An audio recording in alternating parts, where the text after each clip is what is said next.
For those who are impatient, who wants fast growth, I mean, they're of course blinded to the facts and the reality. Okay? Number one, if you talk about keadilan, we have 36 in Parliament. If you talk about Pakatan Harapan, we have 82 in Parliament. It's not even a simple majority. So there is a coalition that we work together. And we are fortunate because UMNO, Barisan Nasional, has now turned to be one of the core pillars committed to this reform and support.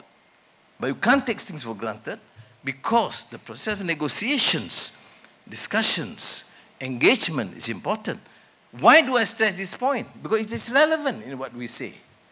If we do not get that consensus between the key parties, including, of course, JPS and GRS, then how do you embark and support this sort of alternative programs like the in CF and now IRISE, and of course the alternative Islamic banks?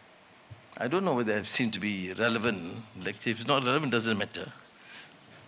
But I just want to provoke this to get the scholars and intellectuals and professionals to seriously think about the pillars, which cannot ignore the importance, of course, of to address the issue in inequity, of abject poverty, of gender equality.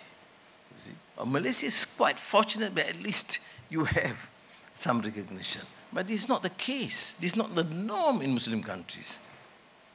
So we need to make sure justice is not what our obscure sort of interpretation, but something that we truly believe and continue to act to make sure that, as I remember Marhum Ismail Faruqi used to tell me, is actualization of the ideal to how to implement that. That's of course the major test.